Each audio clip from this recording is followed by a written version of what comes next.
Yes, they are real. I made a short recently where the overwhelming response was, "This isn't real." I call casually, you and what are? The crazy part is, that isn't even Minecraft's most unbelievable zombie spawning event. And more on that later. Luckily though, some of you, like the L-Man is here, defended me in my time of need. But I'll take it from here and discuss not only how leader zombies are real, but how they actually serve a really useful purpose. So to prove their existence, I set up this booth to spawn zombies and check their data for the leader zombie bonus stat. I'll include all the commands I use below if you'd like to test it yourself. Leader zombie's spawn percentage is determined by regional difficulty. If you don't know what that is, you can check out this short I made about it in the card above. But mine wasn't as high as it could be, so it took a little while to find one. Eventually though, I finally managed to get this guy. Now in my short, I did clarify they look like normal zombies, but I led with an animation of a zombie with a crown to highlight them, so I understand a bit of confusion. But as you can see, leader zombies do not wear crowns. They look identical to normal zombies. In fact, all normal zombies even have a 0 to 10% chance to summon a reinforcement zombie upon being hit, but only in hard difficulty. The difference with leader zombies is that their ability to summon them is boosted by anywhere from 50 to 75%. So the 0 to 10% chance is added to that for a minimum of 50% to a maximum of 85%.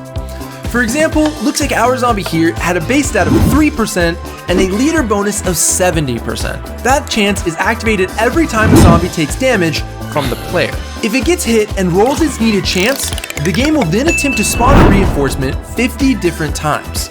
Each time, it will pick one of these 27 zones around the zombie and a random spot within it, checking if that spot meets the normal spawning conditions. Except it doesn't check how many other mobs there are, which means there's no limit to the amount of zombies that can be spawned this way. It also doesn't check the biome you're in, which means they can spawn in mushroom biomes or even the inn. Every time a zombie is summoned, the one who spawned it loses 5% chance, and every reinforcement will only have a 0 to 5% chance to spawn another.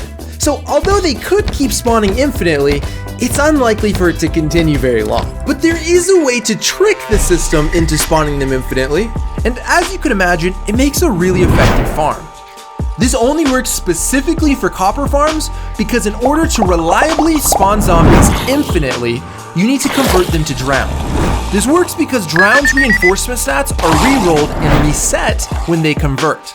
So they lose their 5% debuff from starting as a reinforcement or from already calling any in, and essentially act as a fresh zombie. This farm only takes less than a stack of items total, but I'm not going to cover how to make it. I would highly suggest IanXO4's video on it, which will be the top link in the description. Leader zombies could also prove to be quite a challenge in one of Minecraft's oldest but littlest known zombie spawning events, zombie sieges, which were introduced back in version 1.2. Every night at midnight, there is a 10% chance for a siege to happen. If it rolls within that 10% and decides that it will spawn one that night, it continues attempting to start one until sunrise. For a zombie siege attempt to be successful, all it needs is for a player to not be on peaceful mode and be within the bounds of a village. If those conditions are met, up to 20 zombies will spawn, with each one getting 10 attempts to spawn, so it could be less than 20 if some of those fail.